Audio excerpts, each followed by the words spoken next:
Hello, and thanks for joining us on the podcast that discusses all things gaming. Coming to you from the home of Gen Con and the gaming capital of the world, this is The Established Facts.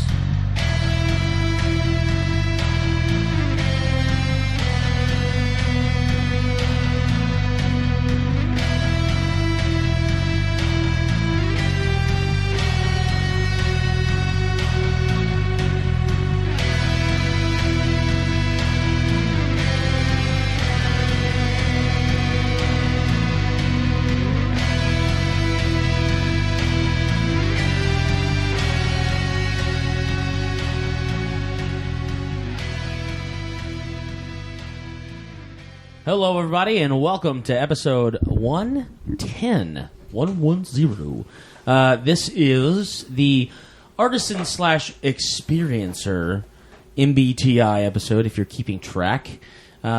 We have got a couple special guests, at least at the table. Maggie, obviously, you just heard. And we also have Riley Kate, who is Alan's little girl. So you may hear her pipe up every once in a while, but no big deal. This is a family show anyway, right. So celebrate family. All right. I'd like to declare myself as special. You are special. You're special to each one of us. Absolutely. No contest. That's right. So let's go ahead and get into our introductions, and then we'll talk about some of the show. We'll start to my right. Dr. Deb is here. This is Josh. This is Alan. This is Princess Kaytie. This is Jeremy, a.k.a. Ragaar. This is Kari. I have no title. Woo!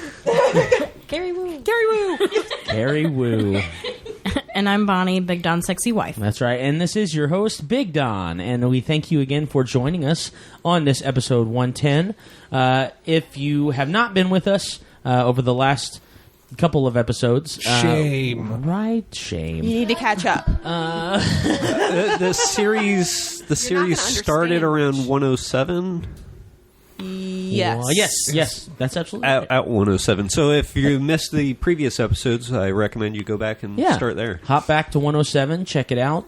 We kind of give a good overview of what the Myers-Briggs personality is, what the Myers-Briggs personality traits are, or personality, whichever, however you want to spell that. And we have broken down... Oh, all right, Maggie. She's passionate about this, as you can tell. We have broken down in each episode a different Kiersey temperament, which is a grouping of 4 like personalities based on a couple of their trait indicators, as well as, in our Versus topic, talked about a couple of the indicators individually. So for this episode in 110, we're going to be talking about the SP MBTI indicators, which is the sensing perceivers, also known as the experiencers or the artisans. So they're kind of the creators, the ones who like to make stuff out of nothing, or get into a lot of different projects and things like that. Just call us liars. Liars? Take that how you will. I'm not. These personality traits, the SP personality traits, cater a lot to crafters, to musicians and actors, and even athletes to an extent. There's a lot of, and Dr. Deb will kind of give you an overview of some of the, obviously, like she enjoys doing, some of the people of influence that are SPs. Do you have any of that info up yet, Deb? Amazingly enough, I do. Why don't you go ahead and start with that then, just so we can kind of get some groundwork on what an SP is. All right. Well, I'm going to give you just this quick overview like I've been doing with y'all for the last several ones that we've done. So, artisans, the temperament with a natural ability to excel in any of the arts, not just the fine arts like painting and sculpting and performing, but also athletic, military, political and industrial, as well as the art of the deal in business. They tend to be people who are fun-loving, optimistic, realistic, and they focus on the here and now. They pride themselves on being unconventional, bold, and spontaneous. They make playful mates, creative parents, and troubleshooting leaders. They are excitable. They trust their impulses, want to make a splash, seek stimulation, prize their freedom, and dream of mastering action skills.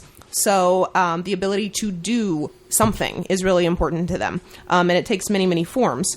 They're most at home with things that can be manipulated and used. They have wonderfully keen senses. They love working with their hands. So they will often mechanics. You will sometimes see them, instruments, vehicles of all kinds. Fun and exciting it tends to be what interests them.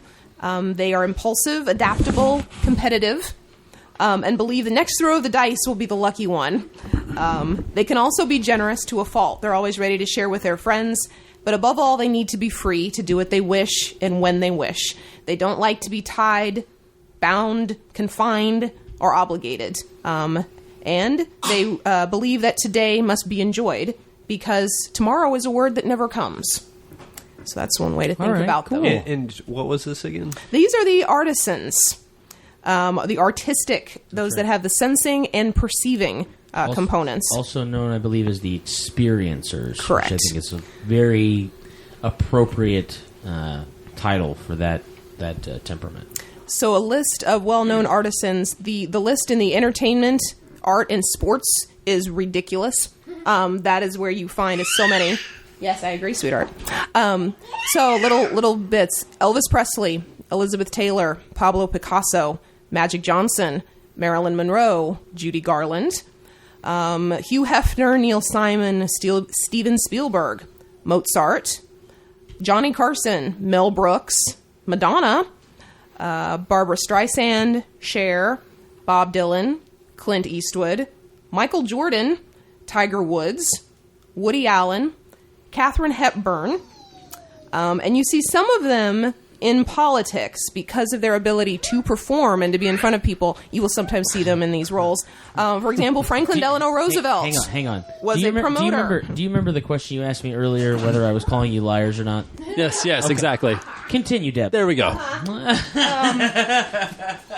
John F. Kennedy. Ronald Reagan. Remember, he was an actor first before he was the president of the United States. Winston Churchill, they think, was an SP. They think George S. Patton was an SP because of his ability to see all of the possibilities with that P component, but he had to take in all of the facts and the military information with his S, so that's one thing. Trying to think who else.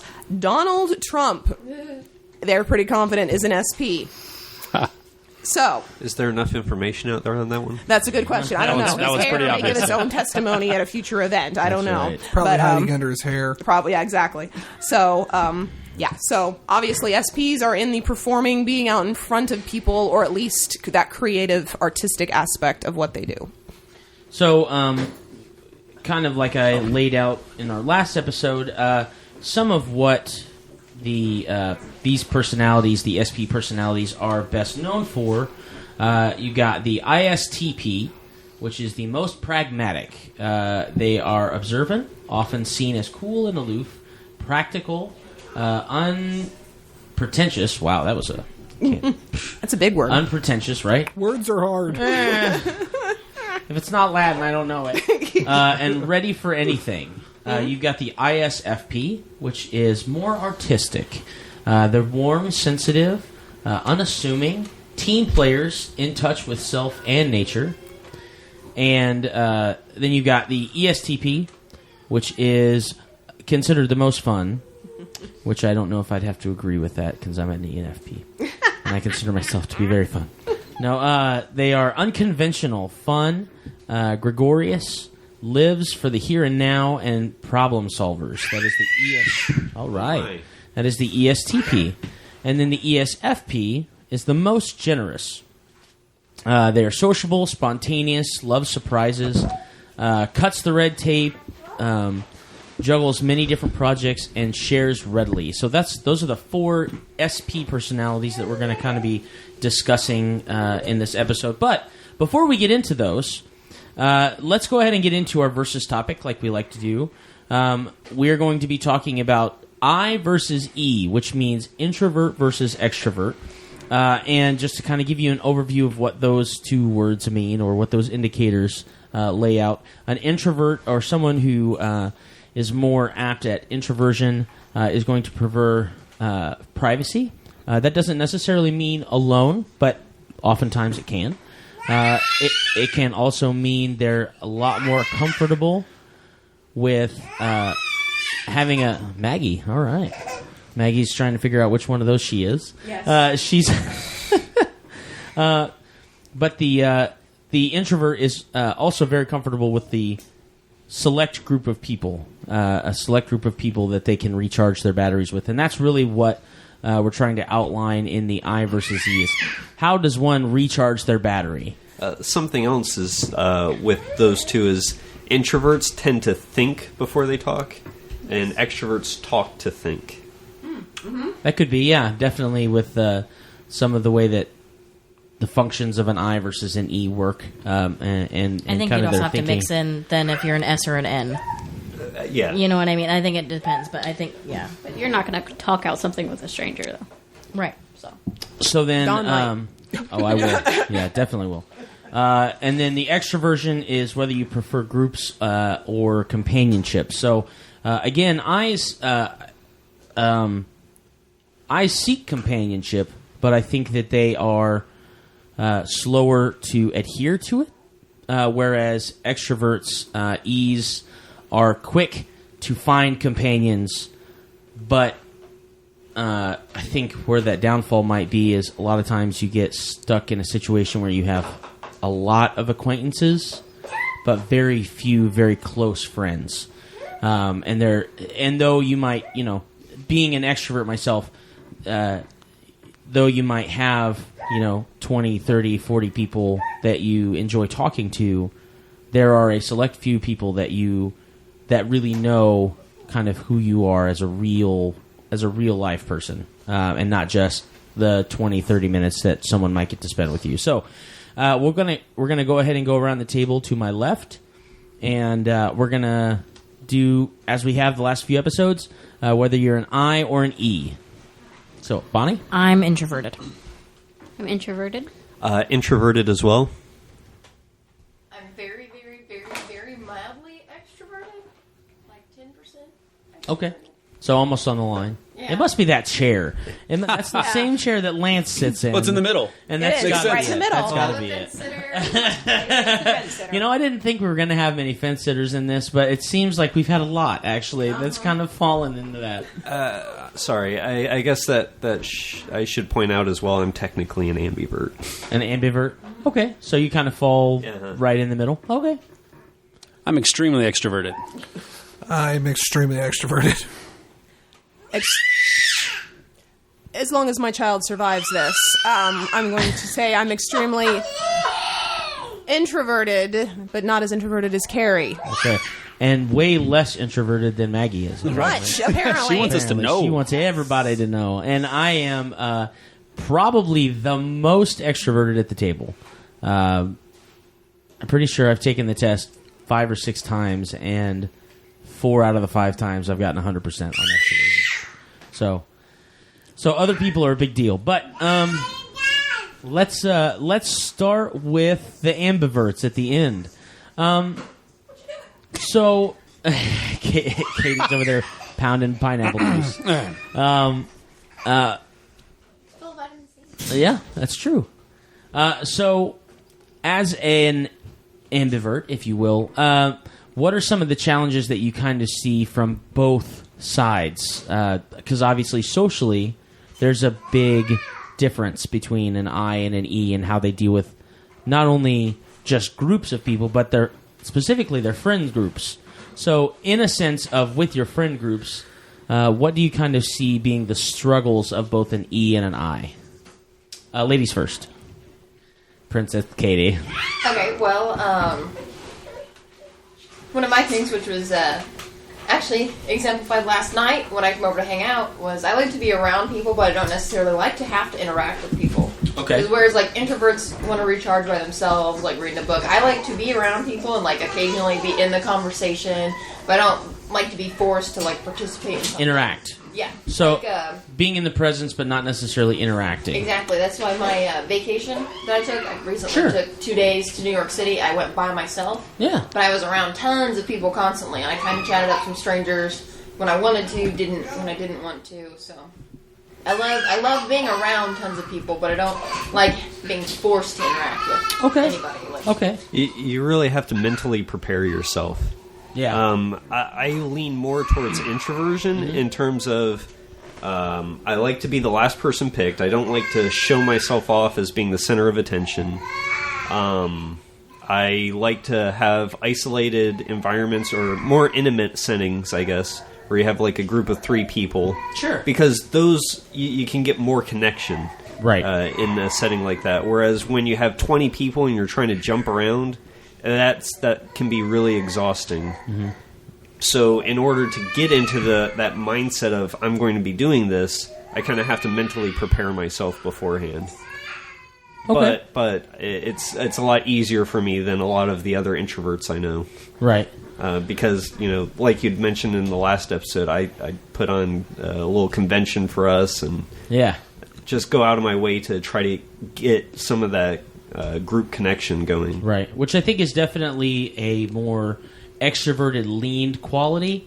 Mostly because it's been my observation that introverts enjoy having their small pods of people. They enjoy having a small church group and then being able to leave that church group to go and spend time with their little friend group, and then being able to leave that little friend group to go and spend time with their little family group. And having kind of that separation tends to be, from my observation, a little bit easier for an introvert. Any introverts, by chance, is that something that we can get agreement on? Oh, when you said you have to mentally prepare yourself, that hit the nail on the head for me.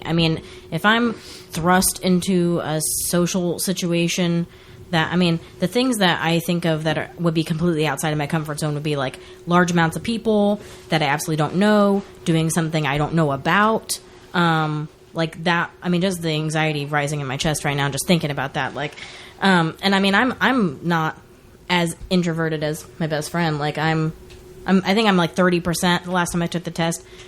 But as far as if I have an idea what is going to go on, I can enjoy social situations, even ones with large groups of people, even ones with, if it's something new that I'm doing. Now, granted, I joke around about my introvert buddy, because if I'm going to be doing something that's, especially something that's completely new to me, like when we went to Disney World with our friends, I was completely at ease because we were with Josh and Deb, and they'd been to Disney World 100 times, and they totally had a plan, and I was like, oh, okay. Had we just, walked into the park, I would have been completely overwhelmed. What are we going to do? I don't know. There's all these people. I'm just going to go hide in this cafe and drink Starbucks for 3 hours.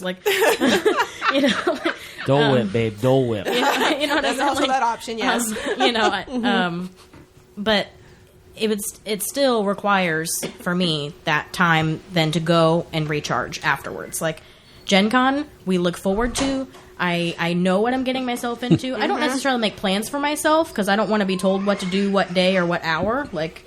I always, my joke is don't put baby in a corner. That's me. But at the same time, knowing what it's going to be like, I can prepare myself. I can have a good time. And then, the car ride on the way home, Don's always like, what do you want to do next year? And I'm like, I can't think about next year.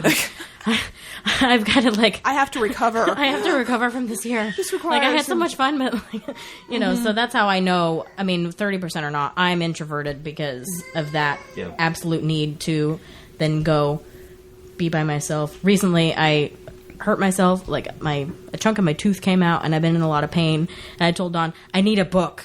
No more people. I am hurting and angry. I need something to dive into that is going to distract me, and that's not being around friends. As much as I love you all, but the only thing I would have to disagree with what Don said is when he talked about having separate pockets of people. I remember when I was a kid, I had that just because. I went to school and there were kids that I knew at school, and I went to dance class and there were kids that I knew at dance class, and I went to church and there were kids that I knew at church, and it just so happened that they didn't know each other. And I do remember my mom planned one birthday party in my life. I was 13 and it was supposed to be a surprise party, and she invited all these different friends. And I was like, oh, but they don't know each other, and I don't want to have to be responsible for helping them get to know each other like that. I was like, ugh. But after I got there and we were all there, and I was like, oh, I guess I don't have to be responsible for this. Like, I don't have to play hostess. I can just, like, hang out with my friends. I was like, well, this is okay. I guess it's not as stressful as I thought it was going to be. But if I look at my life now, like, now that I'm an adult and I'm not involved in, like, all these sort of activities like I was when I was a kid, like, I have my friends. My friends are pretty much my church friends and my gaming friends and my whatever friends, because I don't have enough social time to spend with so many different kinds of people. Like, I have limited social time that I'm willing to spend, and if you're getting some of that social time, you're pretty special. Yeah. Just saying. Good news, everybody, you're special. You have to fall into more than one category for me, pretty much. Like, you get more than one checkbox beside your name, then you might make it. And if I only know you from one place, you're probably not really my friend. Yeah. Wow, that's hilarious. Noted. Sorry, everybody, you're also not her friend. You're also not right. You might get there someday, but you don't have enough checkboxes. Sorry. Well, let's hear from an extrovert. So, Mr. Allen. Yes. You labeled yourself as an extreme extrovert. Yes. As far as handling different groups of friends and kind of moving around to your different social groups as an extrovert, what do you find probably the most challenging about being kind of so outgoing socially? Not overpowering people. Always feeling like I am overpowering somebody. If we sit down and play a game, for instance, I know we're going to get into gaming here in a minute. Right now, it's kind of an intro, but I will definitely make your decision for you. Yeah. And if you ask me my opinion, I will give it to you. And if you don't take that opinion, I will look at you like you're crazy. Your turn now has become an extension of my turn.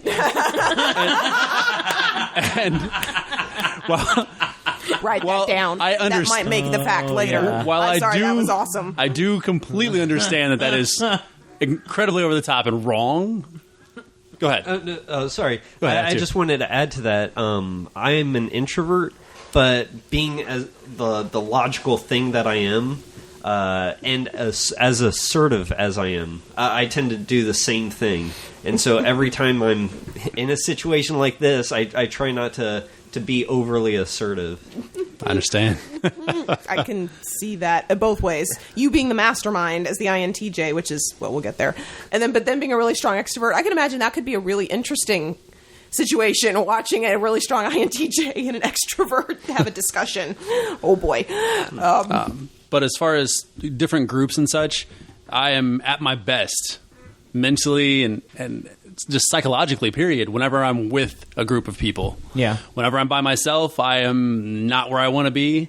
And so I typically will go, okay, let's hang out with this group. Okay, that group's disbanding or going their separate ways for any given reason.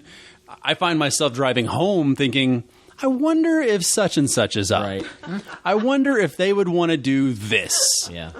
So I think the key to I a true... totally don't understand that. Yeah, that's all right. Yeah, that's so funny. The key that I've noticed to a true extrovert is when you have had a really long day and you're tired on your way home, and the first thought in your head is, who do I want to hang out with tonight? Like, that's right. Anything except go home. Right. It's not, wow, man, I'm really tired. I want to go home and take a nap, or I want to go home and get into a book. It's, I really want to go home and call 7 people over and hang out and play tons of board games. And that's what I do. Right. Last 10 minutes of work, I'm on my phone. Hey, you want to play this? Hey, I got this cool game. You want to do this? Hey, I heard you like that. You want to do that? Tonight. Not tomorrow. No, Thursday. What are you talking about? It's Monday.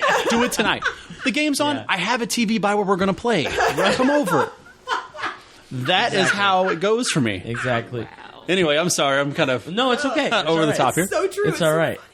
It's your time to shine. That's right. There you go. And Kari, you said You? No. No, not your thing? No, not at all. No? You mean the 100% introvert over here? Right? Yeah. No, Yeah. definitely not. Yeah. So I'm not going to call Kari and be like, "That's right, let's play a game." That's right. No, Kari probably won't answer. She's that much of an introvert. Kari, it's 11:45. What do you mean you've been asleep for an hour? She can't even handle text messages after a certain time. Yeah, no, I don't answer them. I'm like, oh, it's after 10 o'clock. I'll answer it tomorrow. Right. Yeah. And I'm like, what? It's 2 a.m. Right. Yeah. What? What am I doing tonight? It's like when Deb and Nothing. Josh. I was sleeping, but I'm down. Let's do this. It's like when Deb and Josh go to bed after this is all over, and they start going upstairs. I look like the little puppy at the bottom, going, "No, come back! Don't leave! No, the fun's down here. The fun is down here." That's right. That's right. I think it's really funny when you start crossing extroverts and introverts in gaming groups, because there's this. As an extrovert, there's this draw to want to have more people involved in your games because you're having such a good time. But then, that's right. But then, as an introvert, you're like, no, we're fine with how many we have right now. Yeah. We actually have 2 more than I really wanted already at this point. Are you sure we can't shrink it a little bit or bust into different groups? Can we just play, 3 different groups all play at the same time? Yeah. So we can get the group small. Oh, that's me and my husband all the time. He's like, we've got 12 people. What can we play with 12 people? And I'm like, we don't have to play a 12-player game. We could play 2 wants to be a sixes. werewolf? Play like 3 separate Or games. 3 4-player games. Yeah. Or And I was exactly. like, but that's not no. Yeah, but we can do a big group. Engage all the people all the time. And so that's where Big Don and I are alike. It's like, this game plays 9. Let's do this. And then 9 people play, and about that 5th person in the circle, I go, "Oh my god, this game's going to take 7 hours." Right, you're But tomorrow, I'm going to be like, "Can we do 12? Let's get 12. Let's get 12. I'll take a nap in between, but let's play 12. That's right. You would. This game says it only plays 7, but I totally know we can push it to like 8 people. Anyone have a second? Anyone have a second copy? Teams, it'll Let's be do fine. this. That's right. I'm sure we can fudge the rules a little bit to make it accommodating for 24 people. All right, let's just sit down and play this game. Oh my gosh. It's so funny. It's so different. Yeah, that's just so funny. It's hilarious because it's true. Because that's the way my husband and I are. It's very similar because I'm a very strong introvert and he's a very strong extrovert. So one of the things that we did with our house is the downstairs area is the hangout area. That's the game room. That's the living room. That's the kitchen. That's the kids' room. So this is where people. So lots of people. And so upstairs is my I need to run away from people place. And so that's where the introverts live. That's where the introverts live. So the introverts will go upstairs to the loft. You will find Kari and Deb. And Bonnie will come up to visit up there while our husbands are down here, totally, kicking it up and having, and they're probably thinking about how to invite more people over to the downstairs. And we're like, we're looking at our phones going, You have my introvert husband with his That's right. earphones in. Correct. In the front room playing a Metal video Gear game. Solid with his earphones in, he's not talking to anyone. Not talking to anybody. He's totally in the game with his headphones. He's locked in. He is Big Boss. He is. Yeah. And if you say his name 4 times, he will not hear you because That's he right. is in his world. That's right. So, You guys are just doing it wrong. Oh yeah. Exactly. We should totally be walking around with headphones, Carrie. Just like, we're in our world. go. Don't talk to me. There you Don't go. talk to me. I didn't have any issue getting engaged with them earlier. Well, that's because you're both INTJs. So you Yeah, probably right. are both Your like, secrets. yeah. Well, they think the same. It's all about the thinking, the logic, the mastermind. How can we destroy this game? That's right. We'll talk offline. So, getting a little bit into our discussion of artisans. Debbie, you already went over a lot of names. Performers. But, one of the things that you've kind of treated us with over the last 2 or 3 episodes is classes that might be associated with those personality types within a role-playing game. And I'm assuming you have some for the artisan. I do. And once again, we can have our disagreements over what goes Right. where, as we do. But yeah, this one was fun because that performing quality and because of that that interacting with physical things quality that artisans have. There's a lot of classes that would suit an SP really well. Like you could really see SPs in a lot of them. So I thought that an ESFP, so the personality that Princess Kaytie and Alan would be, I see them as a bard. And now I know we had we talked last time that you could see a bard in several different characteristics, but I just see that performer, that being in the middle of the town square and telling the story of your party to anybody who will listen, and that just, come on, more people, come and listen to the story. Hey, dude, you hiding up behind the inn, come on over, I want to tell you this story. I see that as a bard kind of personality. Or better yet, let's describe the story and then let's go out and make a new one. Right, exactly. Yeah, and that would also be... Definitely that. Let's not linger too long on the past. Let's celebrate it, and then let's make some... And then let's go and do something new and exciting with this. Yeah. And that is... The ESFP is the performer. Correct. That's what it's known as on several personality web pages.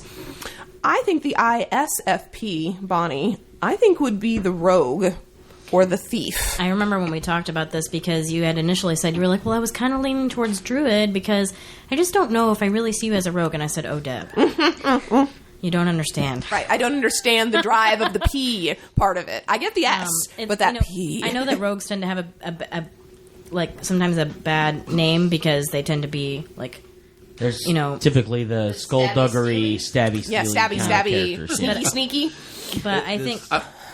I'm just laughing because I have really no grounding or no foundation in role play. So when you say that, I'm like, that's great. And you guys just look at me like I'm crazy. Thanks. Appreciate it. Sure. We'll get there. There's a question just for you on this podcast. But it's really just the idea of being able to be invisible when you want to and then be visible when you want to. Mm-hmm. And kind of the sneaky side of it, the fact that a rogue has a lot of talents. Yes. And they have to be very skilled with a lot of things.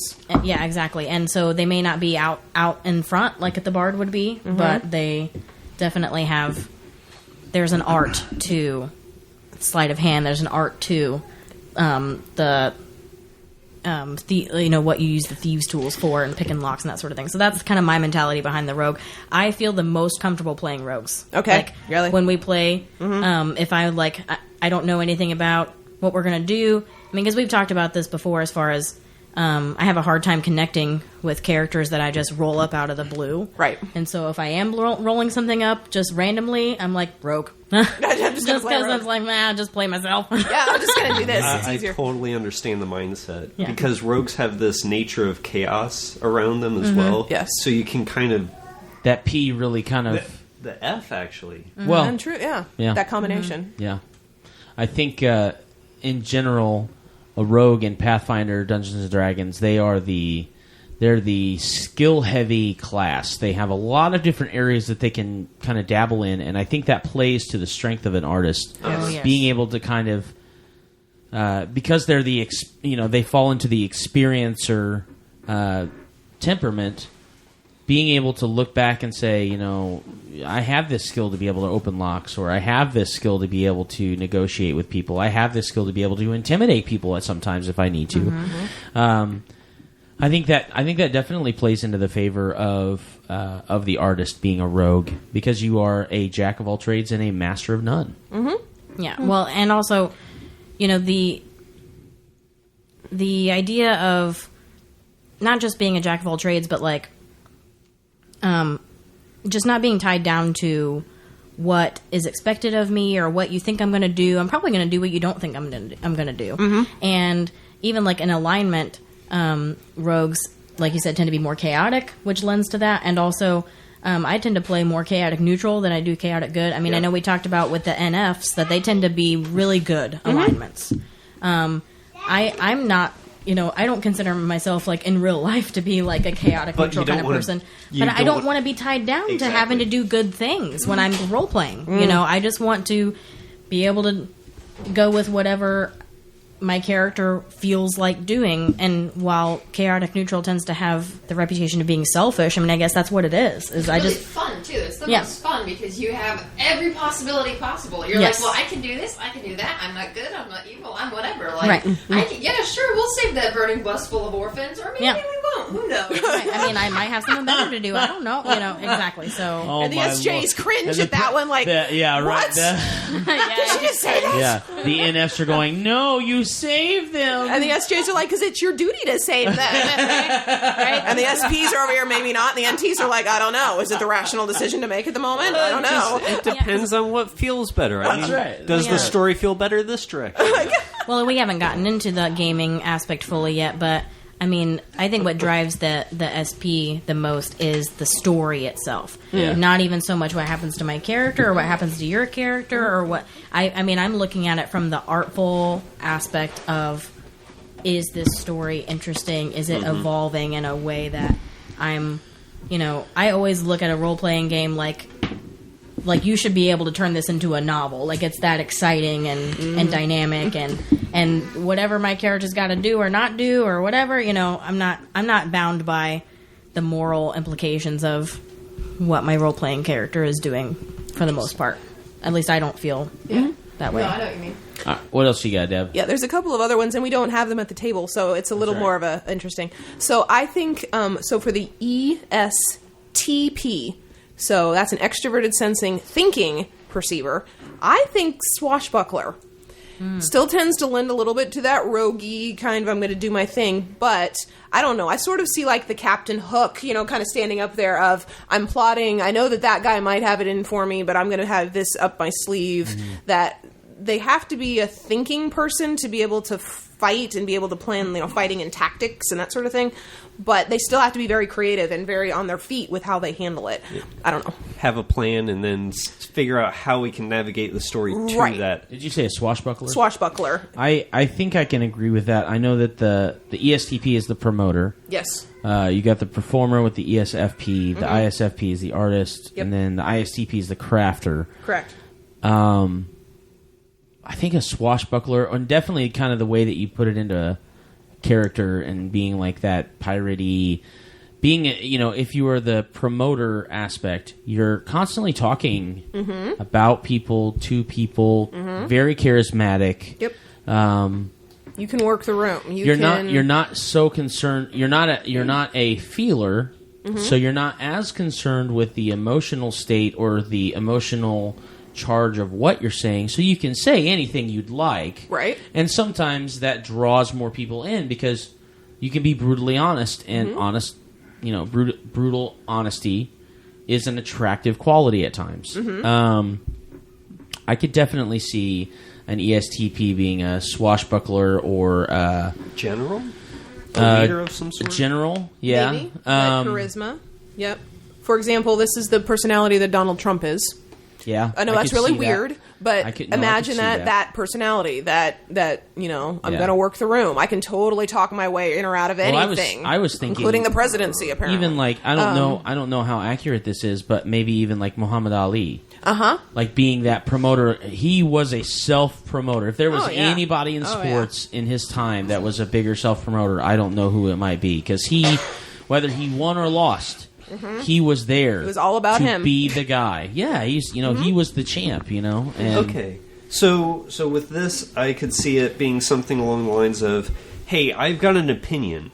This is the opinion. You like it or you don't. Right. And if you don't, that's fine. That is perfectly okay. But if you do, this is the direction we're going." Well, I would even say more so, I have an opinion, and this is what it is, and this is why it will work. And if you don't like it, well, I can't do anything about that. Yeah. But you see the difference? Like, it's not necessarily, well, it's fine if you don't like it. Like, an ESTP, in my opinion, is going to care less about the empathy of others. Not that they don't care about everybody in the room, but they're going to care less about the opinion and empathy of others, because the idea that they have is what they're pushing. It's right. I mean, it is the idea that this is what's going to work. This is what's going to work. Bill Gates. Bill Gates. Donald Trump. No, I was thinking, darn it. Apple guy. Steve Jobs. Steve Jobs. Yeah. Steve Jobs. Now, not to say that he was not, I don't know what his personality would be. They think he was an NT. They think he was irrational. Okay, that's fine. But, TP, though, I think. But anyway. But even still, taking some of the events in his life, like, he had these ideas. And if he would have been a promoter, I mean, he would have either A, gotten fired by Apple, and then, they would have come out with the same ideas and been, billions and billions of dollars richer. Or he would have sold himself a lot better, and he would not have been in such a precarious situation sometimes with that work. But to me, a promoter is really one who toes the hard line on this is going to work. Regardless of what you think, this is going to work. So, well, and as example, to go along exactly with that, they think that Winston Churchill was an ESTP. Yeah. So you can see that inspiring, that ability to somehow inspire confidence. So, for example, they give his huge speech, "We shall go on to the end, and we shall fight in France, and we shall fight on the seas and oceans," and that huge speech that he gave, as that using those description and those words, which would have been his sensing, the thinking, the logic, the rational, this is how we're going to do it. But the P's, he could see the possibilities. Yeah, and as the absolutely. extrovert, he could talk to everybody. So that ability, they think that they thought that he was that. I think what's great about the artisan... John F. Kennedy is another one they think was an ESTP, which is really interesting. What's great about the artisan personality or temperament is that each one of them is a creator in their own sense. The promoter is a creator of philosophy or viewpoint. Mm-hmm. Winston Churchill, if you do not study your history, you are doomed to repeat it. Mm-hmm. You got the performer. The performer goes out there and creates an event, creates an experience. Michael Jordan's, your Magic Johnson's, one of those performers. The artisan or the artist goes out and creates literally art from their own life, from their own, Picasso going in and turning art on its head, an ear and then nose and then eye somewhere else, and and just really changing the perspective of the world of art, because he was just that. He was an artist, and then the last one you got is ISTP, the crafter. What do you got? Well, I think that an ISTP, and again, argue with me, Ranger.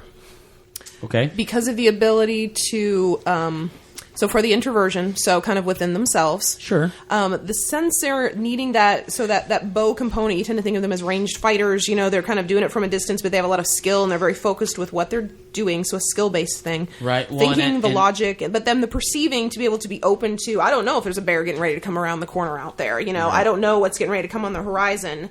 I've got to be ready for whatever's getting ready to pop up at me. Yeah, the whole idea of survival is being prepared for whatever may happen. Exactly. I think I would probably agree with a Ranger as the ISTP, because you've got the introvert who's not afraid to be alone in seclusion. Mm-hmm. Not necessarily that they can't handle people. Right. Or that they're not willing to help people out, but they find their harmony with being alone, or being in a very tight knit group of people. Sensing as a survivalist, that's what you lean on. Mm-hmm. What you see, what you hear, what you smell, what you taste, what you touch. Right. They are the epitome of a sensor in nature. A ranger is definitely going to, you're going to track that animal by watching where its foot goes. You're going to feel the warmth of this fire when you're tracking those orc in the woods. You're going to smell the stench of them, because you're going to see the broken twigs through the path that they're blazing, things like that. As a T, you're constantly calculating. Mm-hmm. You're calculating what is going to be the best approach. How can I ambush this animal? How can I take out this group of people that aren't supposed to be here? And as a P, you're thinking on a large scale. Right. You're thinking on a scope. Right. Correct. You're not pigeonholing yourself into saying, well, I only can have this approach. You're thinking, okay, well, if there's 2 of them, I can come this way. If there's 4 of them, I can come this way. Exactly. If there's 7 of them, I can stay back. I can just watch. It's like you're not always having to engage, but you're constantly coming up with an approach to deal with whatever's in front of you. Snipers. Yeah, definitely. Yeah. Definitely. Yeah. One of the nicknames for them is also called the mechanic, because it's the making it work and tweaking it so it's just right. So if you think of that idea, mechanic mindset, but I bet a sniper would be an ISTP would be an amazing sniper. I wish there was a an artificer class. There was an artificer prestige class in Yeah. Dungeons and Dragons 3.5. They would be perfect for this. Yeah, I this think is so, too. the crafter is definitely an artificer character type. Yes. These are the things that I have, the materials that I have. I'm going to build this. Yeah. So, with the artisan temperaments, and especially, I really want to hear from our local SPs. That would be Kaytie, Alan, and Bonnie. In a life as a gamer, and we'll go ahead and start with Alan. He's been kind of quiet. So, For an extrovert, he's awfly quiet That's here. right. So hold on. Colts game. Sorry. Sorry, it's all right. It's all right.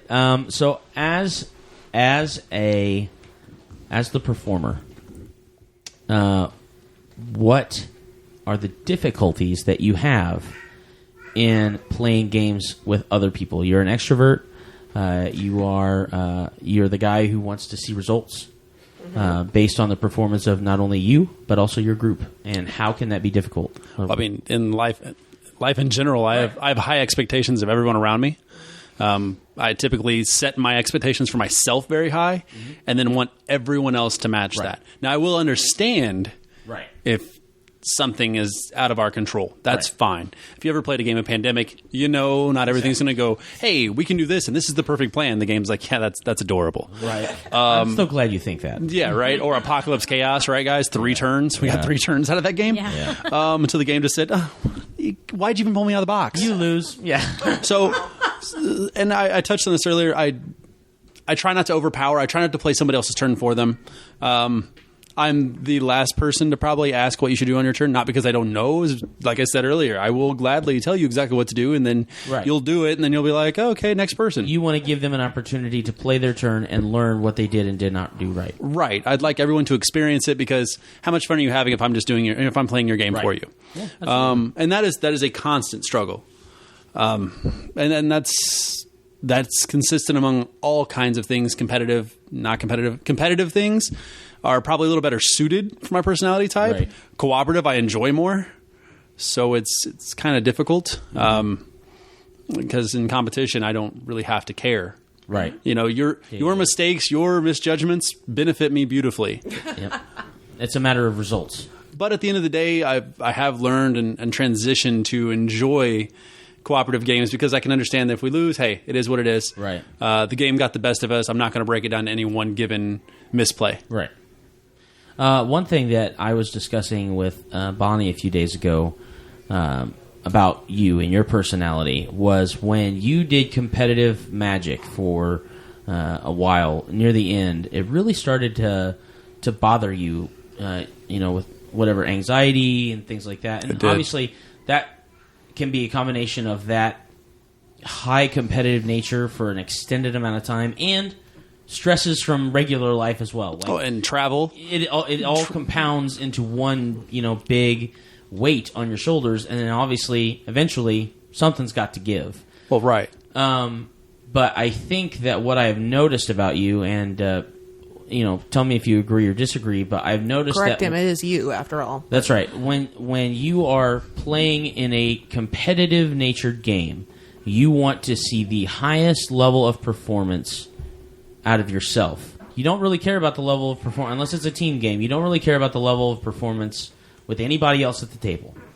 If it's a cooperative game, if it's a team game, that's different, because you want to make sure that everybody is performing at their highest level. And if you can help them do that, you're willing to do so.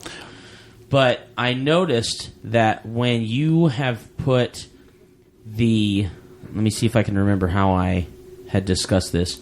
When you put the end result above the execution of the game, that's when, for me, what I've noticed is that's when it really starts to bother you, because it's outside of, you want to perform at the highest. You don't want to have misplays.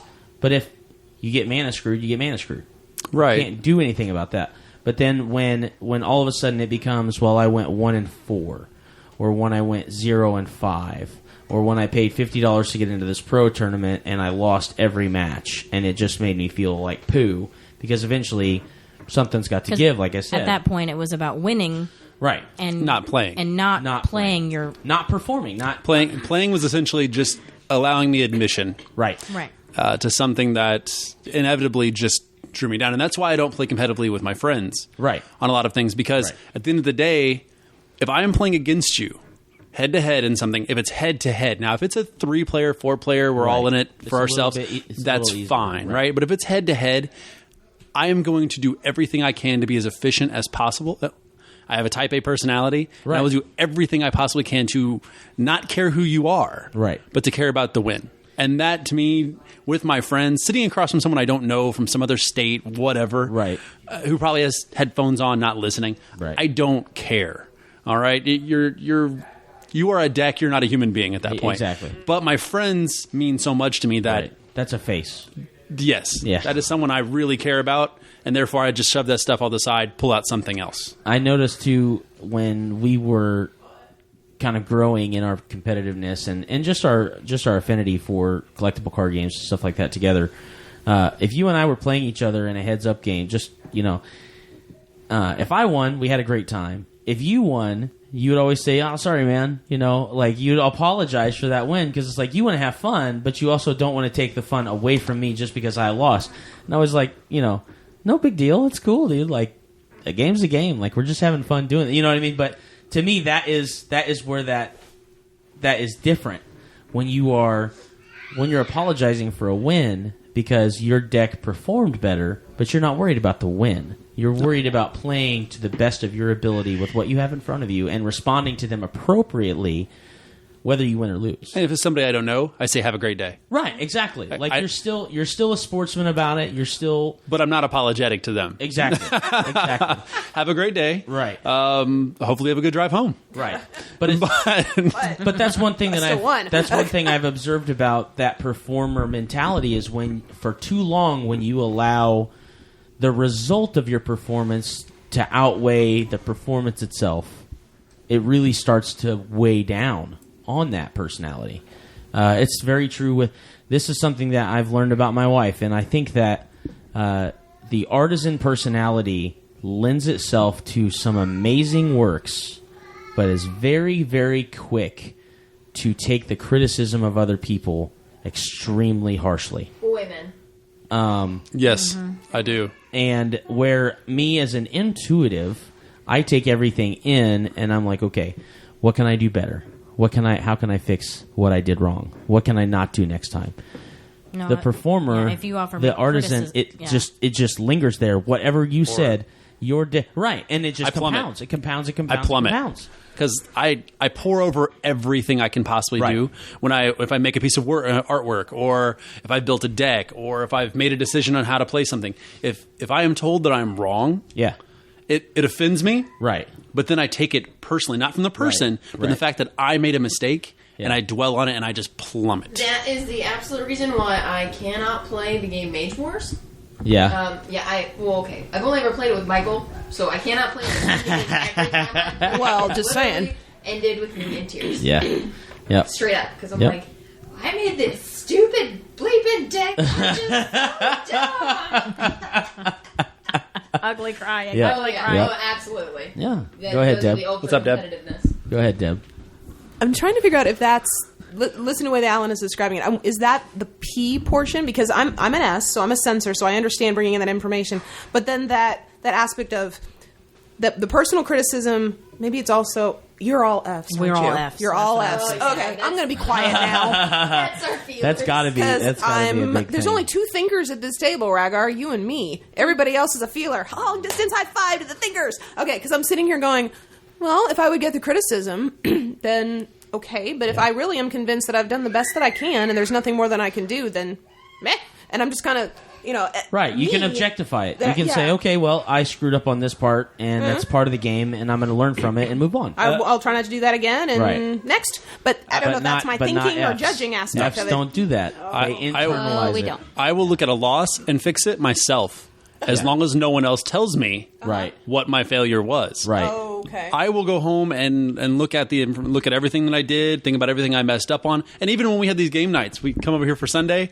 My way home, I'm thinking if we lost a game, like last Sunday, we won both in amazing fashion, crushed it, and didn't care. I walked out of here with a big smile on my face. Had we lost one of those games, I would have went home and not thought about anybody else's things. Right. I would have thought about did I make what this? What could I have done when I walked into the room and I got bit by 2 zombies immediately? Oh crap, that was dumb. Right? You're an idiot. That's why we almost lost. But yeah, if someone else had said, Alan, you're an idiot. What's your problem? I'd have been like, table flip. What's your problem? Right, exactly. Well, yeah, if somebody offers criticism to me, it's very rare that somebody can find a way to offer that criticism that I will just, like, accept it. Because pretty much anytime somebody tries to criticize me, I'm like immediately they're like, well, then we need to talk about this because I need to know exactly what you're thinking and why you're thinking that way and what are you saying? Because I've made the mistake so many times, I've already poured over something and put everything that I think is right into this, and I'll look it down and I'll say, do you like this color or do you think it should be darker? And Don will say, well, I think it's a little ruffly.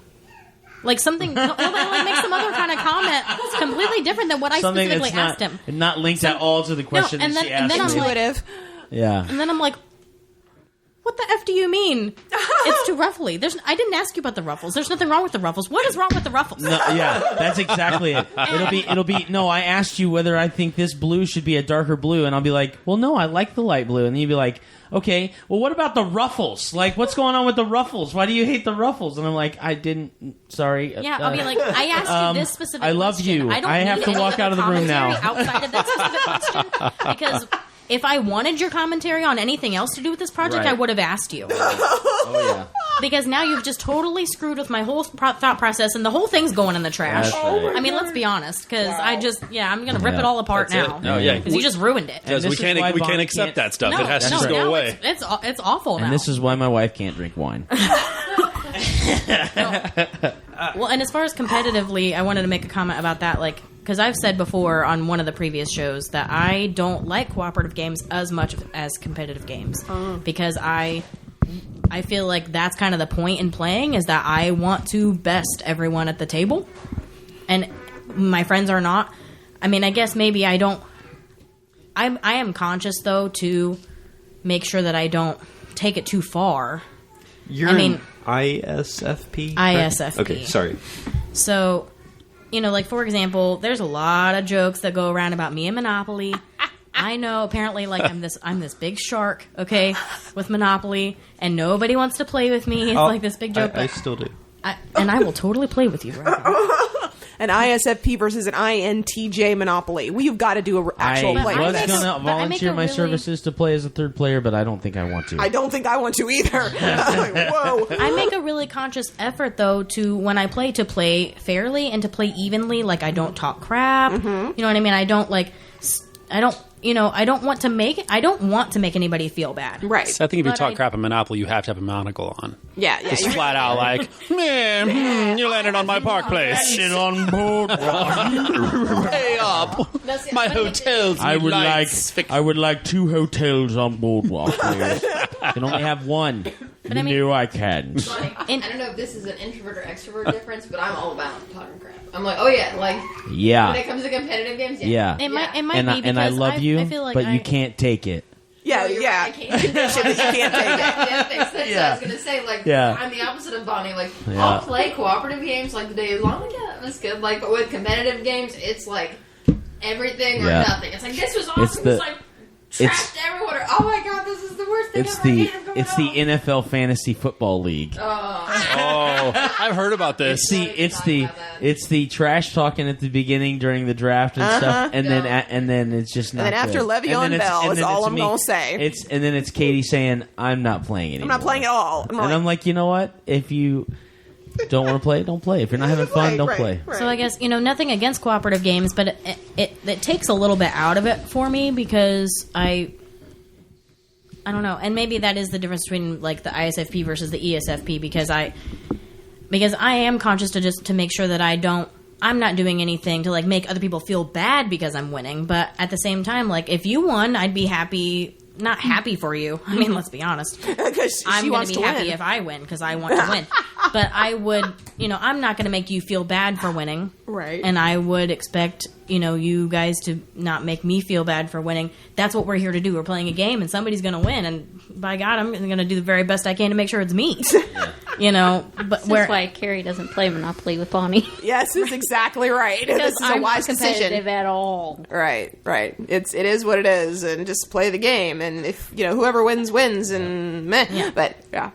So I just think that's interesting that you specifically said you like cooperative games more.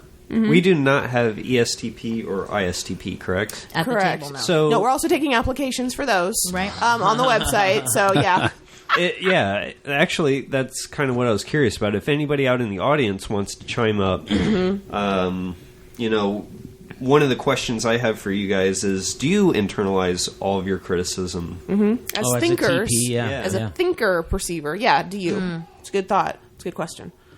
Or how do you respond to that criticism? Whether it be, I was going to say I don't internalize it at all.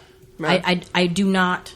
I don't let it enter in at all. Mm-hmm. Like whatever you've had to say negative about me, I'll go ahead and deal with it right then, and then it has to get out of here. That can't be on me. I'm thinking about the ruffle blue comparison. Right. Going back to that. I mean, I was offended, but it doesn't. But it's over. But it's over. Like I dealt with it and it's gone because I can't accept that. Like I'm not gonna. I'm Don's not over here. Yeah, my wife doesn't hold any grudges. Well, no, it's not like that. Did you see that? Well, no, that's a judo chop, sir. Yes, it is. I do hold grudges. We talked about this earlier. If you cross one of us SPs out there, if you cross us, it's the line is crossed. Yeah. Goodbye forever. But I guess what I so there might not be feelings attached to it. Don't worry, everyone. Big Don was not injured during this podcast. The recording of this podcast, at least. Right. But I guess that's why I was saying in the last podcast that really shocked me when I found that out about Don being intuitive. That he really internalizes the things that people say, and it becomes a part of him, and it molds then the next thing that he doesn't. The next decision that he makes. And I don't. Like, if it's criticism, if it's something that, especially if it comes from the outside, believe me, I know how to criticize myself well enough. But if the criticism comes from the outside, that doesn't enter into my thought process. I will deal with that in probably a really offended way, and then move on. You're wrong. Yeah. It doesn't affect me after that. Well, and then having that F quality about the three of you, and this is something that kind of revisiting a little bit of our conversation from the last episode that we were just talking about. For me, being an intuitive, I do internalize a lot of people's opinions. And a comment that I made on the last episode was, if you want to make some sort of snide comment about me, it doesn't really bother me because I've already thought of 15 or 20 other things that are worse than anything that you have to say about myself. And not to say that I live a depressed life or anything like that. Believe me, I have a ton of confidence about who I am and what I can do, and I know what my strengths are in life, and I love myself, so I'm not worried about anybody else's opinion of me. But one thing that I notice as an N is I am my own worst critic. And it doesn't matter, I'm a singer, and it doesn't matter if I come down off of a stage or if I get done with doing music at church or something like that, and someone comes up and says, you did such an awesome job, you have such a great voice, or that was such an awesome song, or that was so powerful, I take their compliment with grace, and I recognize it for what it is, and I appreciate it. And in the back of my head, I'm going, and I messed up here and there, and and obviously I know that they don't know the difference, but I know the difference. So as someone who deals with the S side of that, and having the cooperative nature of being a feeler, and I want Katie's definition or response first, and then everybody else. But how do you deal with that kind of internal monologue, or do you deal with it at all when it comes to your own performance versus everyone else's opinion of that performance? So this is where agree more with your N than the S. Because I do have a tendency to internalize. Right. Like, I don't, like, just brush it off. It's over. When it's over, like, I'm like, everybody's opinion, like, is something that I think about. But do you feel like where an N is constantly thinking it, like they constantly have that stream of thought that doesn't really end? Do you feel like that response is more of an F, like a feeler response, like what you just said hurt me, or what you just said made me feel good, and then thus my response is according? Or do you feel like you have already beaten them to the punch when they come to talk to you? Yeah, I feel like I have already beaten them to Okay. the punch. You know what I mean? Yeah. Okay. Go ahead, Jeremy. Does hearing it again reiterate the issue? Like, would that make it more severe? It depends. You know what I mean? Like, because eventually, like, hearing it from multiple people, eventually it will come down to whatever I have decided. You know what I mean? Like, past a certain point, I'm like, what Bonnie said, well, you're wrong. Like, I've already decided, like, this is the thing. But, like, in the initial stages of my opinion on something or my performance, like, I absorb everybody's, you know, opinions. I listen to everybody thinks, you know. But then once I've made up my mind on it, that's it. Like, once I'm like, well, this either went well, I'm like, well, that was awful. Like, that's the way it is. It doesn't matter what anybody says. You know what I mean? That's what I was going to say. I think the flip side, too, you know, if you're... I'm not internalizing what other people are saying, so if I got done with whatever you're talking about, if we're looking at it from, like, a performance situation, if I've decided that I did a horrible job, you could have 20 people lined up to tell me I did a great job, and I'm going to accept what they have to say, and then it ultimately gets dismissed, because I've already decided and analyzed my own performance, whether it's, you know, in whatever it is, how we played a game, or how we did, you know, in any kind of performance related thing. So the opinion, based on kind of what your responses are, the opinion that you have for your own personal performance, your own personal work, you normally hold with a little bit more strength than other people's opinions. Yeah. Especially, like, if I think I did poorly and people said I did well. Like, if I, you know, for example, I'm playing piano and I'm like, oh, I botched that so bad. People are like, oh, you did really well. I'm like, they're just saying that. Like, that was awful, and they're just being nice. Yeah, like, I can understand. You know what I mean? What you got, Deb? Well, it's not quite in the same vein, but okay. I really, really want to know the answer to a question, and we said we were going to ask, and we haven't asked it yet, so I really, really, really want to ask it. Go. So I just want to ask the thing. You have permission. Okay, because I really would like to know, because Alan has not been a role-play gamer. He's been a collectible card gamer, and now he's more into board gaming. Is there a reason why? Like, is there, like, a thing that he has against role-playing, or is it just something that he's never done, or it just doesn't interest him? Like, this seems boring. Like, is there a reason why he hasn't done any role-play gaming? Because he's best friends with you, so it's not like he doesn't have access to games to play. Or is it just, I mean, what is it that... Let me rephrase your question. Please, do it in an ENFP. What open is the and reason, loose. What is the reason for your aversion to roleplay? Well, with my ego. Any day... You should be the storyteller. Any day, I would rather be myself. And therefore, the idea of playing someone else... I would rather roll dice as Alan every day. Alan the human. The salesman. Game player, even. Hilarious. That's fine. And, you know, and that's really what it is. It's, do I want to invest the time in making a character? Mm-hmm. Do I want to... As you can see with ESFPs, we're not really great with structure, per se. You can ask the police department about that. No character sheet. Okay, I understand that. I was going to be a cop, well, until it got where they wanted things to be in order. It was ridiculous. That's a terrible idea. How dare they? I'll do all the stuff, and I'll do it great, but you want me to stand there in a line? You're ridiculous. Now... Pigeonhole me in a classroom. Right? No, excuse me. What, no, feet together. What do you mean I can't have a beard? It's part of my face. And exactly, I want my goatee. You told me I can't have my goatee? Fine, find someone who's better than me. Right. Right? Or take me with a goatee. Right. So that's how I am about that. It's do I really want to stick to? And if that's something, if I went into it, I'd want it to be a strict schedule every Saturday, every Wednesday and Saturday. We're going to do this. I want that in my mind. In my mind, I'm like, that is perfect because I've lined up a situation to be with people. I've scheduled a situation to be with people. But the whole idea, the whole concept of being stuck in that schedule bothers me. That makes no sense at all. I know. It's like, yay, I want to see people. Oh, crap. It's every Wednesday and Sunday. That's not flexible enough for me. How about Wednesday-ish? I think Wednesday-ish. Tuesday, Thursday, Thursday. Wednesday-ish. These 3 or 4 days. That's wow. And that's one of the reasons. And second of all, because I really do kind of have an ego issue. And I don't want to play as another character. I want to play as me. Yeah. Yeah, I can see that. Okay. So, from another ESFP that does play role from one games. ESFP to another. Why? Make Kaytie, a connection. What is your argument towards role play? Well, for me, it's really easy because I've always been into theater. Okay. Always been into that.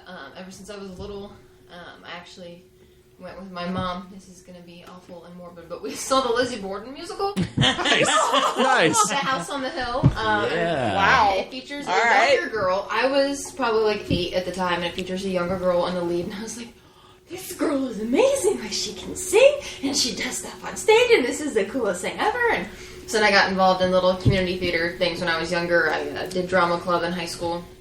So for me, it's super easy to be somebody else.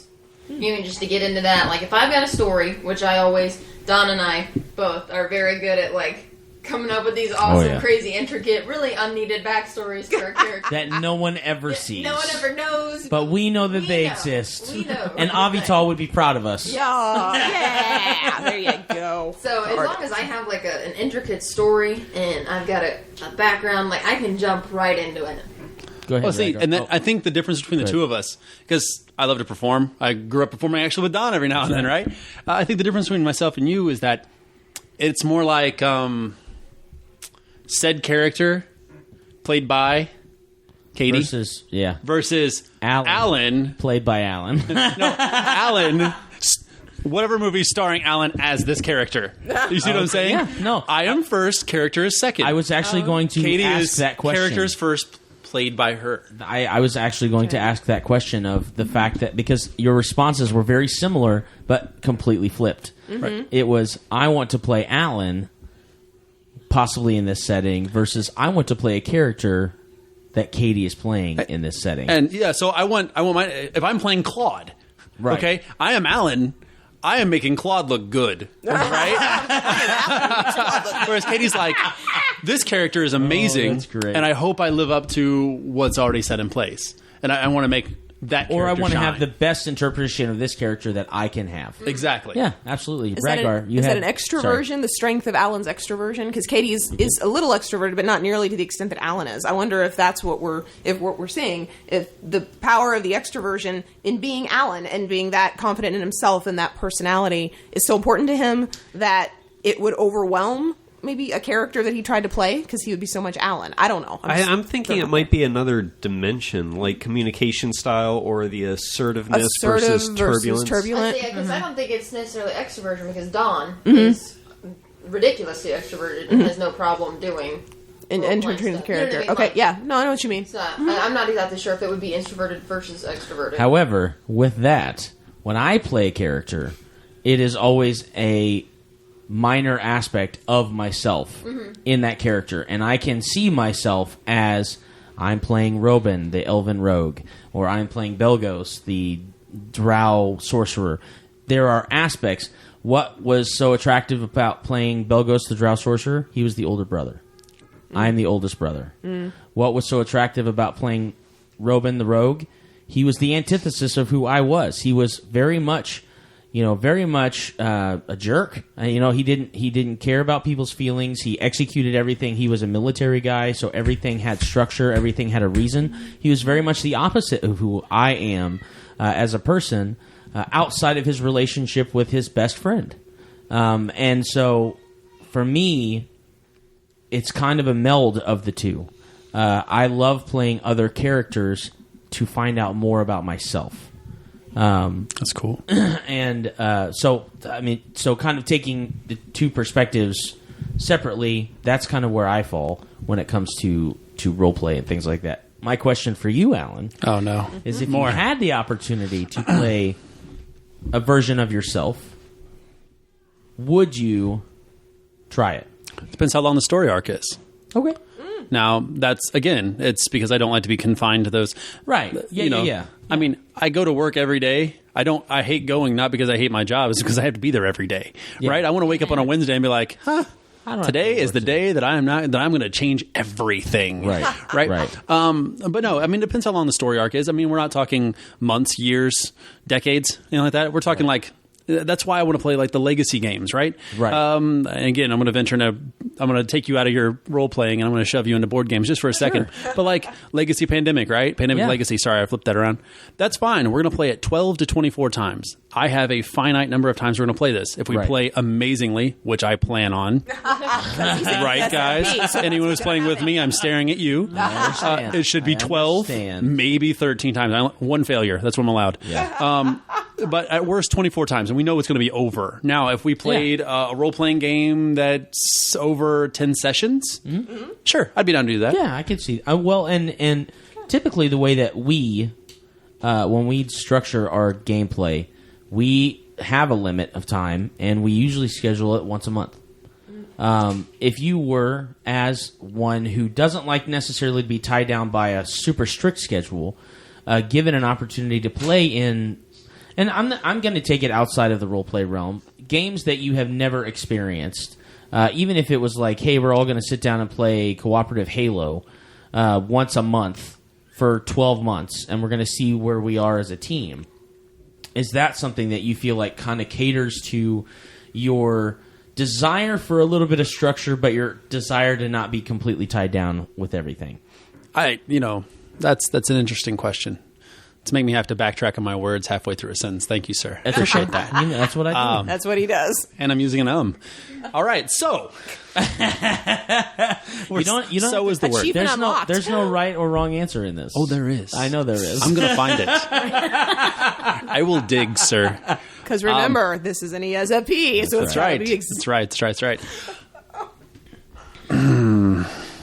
So you're saying that if it was something where the initial goal is to work to some kind of grading scale and then see where we go from there. Is that what you're saying? Kind of like a no. Okay, so popcorn and dancing soda intermission. I'll give you an example, just off the top of my head.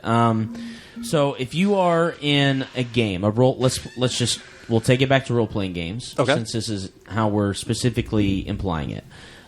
You are invited to a game that a gaming group that's going to play once a month for the next 12 months. Okay. So you have 12 games, 4 hours or so, because we don't like to be tied down either as GMs. It could be a 3-hour game, it could be 4.5 hours. You're tied down to 1 day a month for 12 months in a year. The storyline is you are with a group of people as brand new adventurers that have just graduated from the Adventuring College of Adventuring. The director of, adventurers is giving you a task that you have to go find the fairy princess's crown. That is your end goal. Okay. In order to do so, the GM has already laid out that you're going to fight a big boss every 3 months or so, and that's going to continue to lead through until you fight the last big boss to get the fairy princess's crown, which will then culminate in celebration from your party members.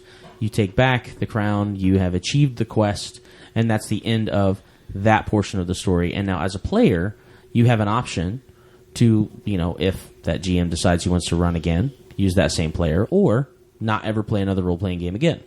So there is a foreseeable goal at the end. There's an achievement there.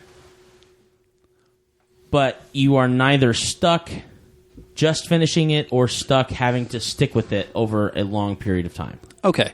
I guess being an ESFP and loving things in short bursts, sure, I guess you'd have to say. Yeah. I would have to say that I wouldn't want to play one game once a month. I would want to streamline that to once a week. Okay. And I would knock out, or even I would want to get it out of the way as fast as possible. Okay. I can't tell you precisely why. Not necessarily. I would just say, I don't want it to be stale. I want all of my good feelings and all of my fun immediately. I want to feel it right now. So episodically, like a TV show. Right. Boom, boom, boom. Sure. I don't watch shows on TV. I Netflix everything. Right. Because I want my instant gratification. I totally understand. And that's part of my personality type. So if you're saying, well, that was good, I'll see you on the 10th of next month, I'm going, yeah, I'll see you Tuesday. Yeah. Come on over Tuesday. We'll nail it down because by next month, I'll forget. Or I won't want to do it. Right. Or other things in life will come up. Okay. And so, I would want to streamline that and go, cool, you know what? Let's do this. But we're going to do 10, 12 of these. Let's knock them out in the next month. Let's do it a couple times a week or once a week or something. I want it once a week, not once a month. I got to get my fix, man. I got to get my fix. No, I totally... See, and that's why I asked you, because I know, just because we've been friends for years and years and years and years, that when you find something that you really like, you don't like to stop.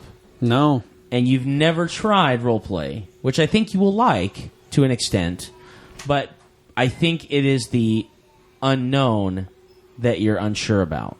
It's the not wanting to sacrifice time to play a game that you're going to hate. That I'm not sure. Right. But it has to be a condition. Well, you have to condition me. Right. You have to sit me down. Fine. Everybody hold hands. We'll sing a little song, and then we'll break into it. Believe me, bro. Believe me. Okay. Believe me, bro. That's what I'm good at. Okay. Wow. So actually, that leads me to want to mention something about because Kari just said that's a sensor for you, and so we were talking about sensing versus intuitive and role playing. Kind of, we brought it up in the versus topic in one of the other episodes, but I forgot to mention this. And I wanted to bring it up during this episode in particular. Yeah. I had a hard time getting into role play at first.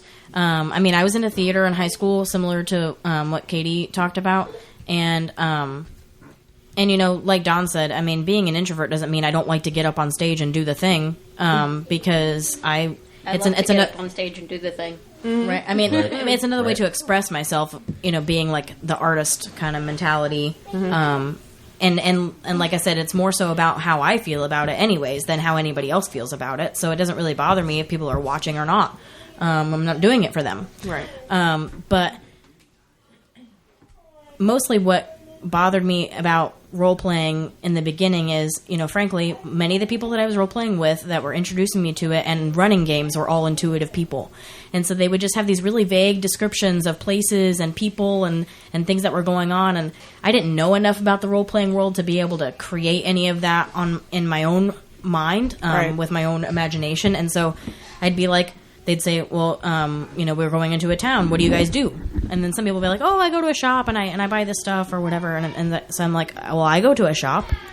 What's the shopkeeper look like? And what are the things to buy? And is it organized? Is it eclectic? Is it two stories? Is it one story? I just wanted more and more and more details about it, which is funny because I think people kind of label perceivers as being some people who don't care about details.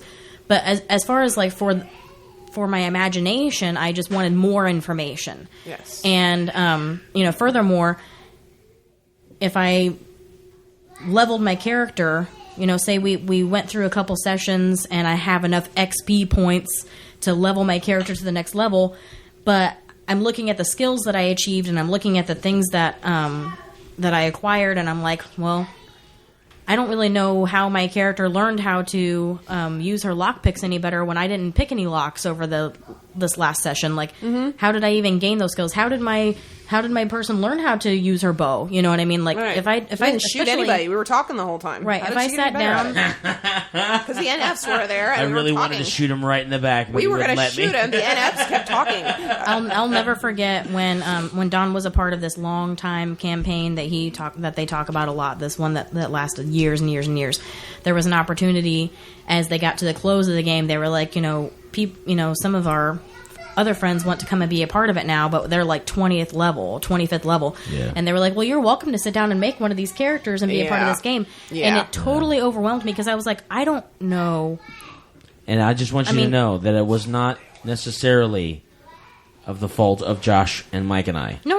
And I'm not saying it was anybody's fault. Because I'm pretty sure Josh and Mike and I all sat down together and were like, I don't know how comfortable I am with them coming in at this. I mean, we've been playing this game that was a for completely different aspect of it. Yeah. For what it's worth, I felt the same way trying to make a 20th level character, and it was one of my first or second time trying to RP. Oh my gosh. Yeah. Well, because I was like, I don't know how my character knows how to do all these things. Right. I don't know what my character has gone through in order to get to the place where she has all these skills and she has all this knowledge. Yeah. And so we came up with this really cool concept, and we're really excited about being able to execute it.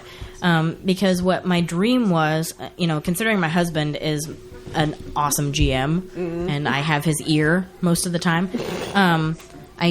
we came up with this concept of what he's calling the commoner game, which is essentially taking a character that is just a person, like us, and really starting them from the beginning. Like, how did they become a hero? How did they gain that first level where they went from just being a person who likes to be outside and likes animals to, a person who's a first level druid, and going through and doing things in game to gain your skills in with your bow, gain your skills in these other ways, and in all these ways, yeah. And I think what we were laughing about it, because I think some of the people that we know that are more intuitive were like, that sounds so tedious to really break it down like that. But sounds amazing. But I'm looking at it like the experience of it all. Then I can really look at that person and say whether it's more of me than it is of somebody else, or whether it's more of somebody else than it is of me. Whoever this character is, I'm absolutely going to know them front and back. Yes. And I'm going to be 100% comfortable making decisions in character.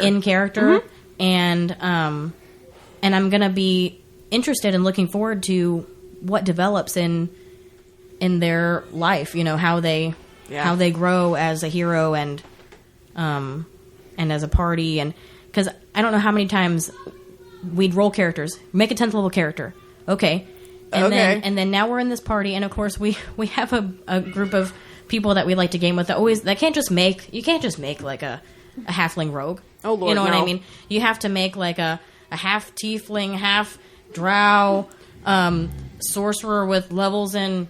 Right. Like they got levels in druid and gestalt with ranger, and then I fall asleep. Yes. Yeah, exactly. And there's 10 of them because the GM can't decide who's actually going to be in this campaign, so he just lets everybody come in.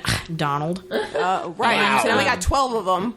So now we've got like a campaign of 10 really unique and interesting characters, I'm sure, on their own, and they're just supposed to be a party now. And we have messy. We have no idea like how they work together, and even if you sit down with each other and try to put these backgrounds together, like it just seems so much more interesting and organic when you can just start from the beginning. If you're willing to put in the time and put in the long haul behind, and I may never play this character to level 20. But even if I only graduate her to 3rd level, I'm gonna feel so much more satisfied, I think, than I would just coming out with. And that's because when I go into a roleplay situation, I'm not interested in being able to have the best weapons and have the best spells and be able to do the really cool stuff. And I know for a lot of people, that is what's fun about role-playing games, and that's really awesome for them. But that's just not me. So, Jeremy, go ahead and give us your last thought, and then we'll wrap up. Well, just to tie back all of the things that Bonnie was trying to express for Alan, to give you a point of reference, I think something like World of Warcraft, you've never played the game, but you... Oh, good. You're shaking your head. I have not. Okay. So imagine that you're just given this, top-level character, or you bought a top-level character that's been brought down to level 1, re-leveled maybe 2 or 3 times. This is all foreign language to me. Mm-hmm. But I can roll with it, though. Go ahead. It's all right. A very, very strong, powerful, blingy, lots of stuff. And you're getting brought into these high-level adventures, raids. Hard, and complicated. You're expected to do this on this, like there's cues, and you're expected to be doing those things when that happens. Like, hey, the boss just lit up red. It's your turn to attack it, and you're supposed to be using this ability. Ugh. I don't Sounds see Alan horrible. would like that. Yeah. I mean, To me, it sounds horrible. I don't know. I don't think I would. I think one of the other things that goes into it, and I was just thinking about this, I don't like the grindy build up to those kinds of games. Sure. Okay. I don't like the hours of creating my character, for him to step out there with practically nothing, to spend hours. Now, story's great. Storyline's wonderful. Right. I'm fine with that. I love storyline. You play Dead of Winter with me, you know I will read every single card and passionately. Right. And I will flip to the back of the book to redo the story before we play the objective. Now, that being said, I don't want to play for 5 hours to go find the weapon I'll be using for the next hour. No, I totally understand. Yeah, I agree with that. The grinding. I'm going to grind for this to get this, so I can grind some more to get better things to grind more. I don't. Granted, I don't know. I may I don't sound know completely why, but ignorant. I'm really hungry for sausage right now. Grinding and grinding and grinding. Hungry for a grinder? There you go. So, Hey. I mean, I may sound completely ignorant, but if I'm rolling dexterity rolls for the things around a village, I'm not in this game. I don't know what you just did, but you totally just spoke to me. Okay, thank you. You spoke his language. I'm sorry, Bonnie. I'm sorry. Don't look at me like that. But yes, I mean, in a way, I would kind of be okay, just because that makes it like a board game right there. Because I'm getting a character that's on par with everyone else. I'm just dumped in. I have the stuff. Let's get to work. What's the best way to dismantle this enemy? That I'm cool with. Going to find all the stuff again. I think what was it last cast we were talking about Zelda? Having to go from here to there to here to there to here. No, that's not what I'm doing. Okay, guys. You do not enjoy the but didn't Metroid you- games. Streamline me. Give Didn't me you 30. play Ocarina of Don't Time? talk to me about that. I played and beat 2 of them, and I realized because I'm so stubborn that I don't like them. Yeah. And that's how I found out. I was like, well, fine, I'll just beat this thing before I judge it. Right. And No, I totally 3/4 of the way, I judged it and Yeah. judged it hard. But You're then I like, was I can't do this anymore, but I have to finish it now. but I was tenacious enough to stay at it. Right. So, but I was a prisoner to it, right? I don't want to do that.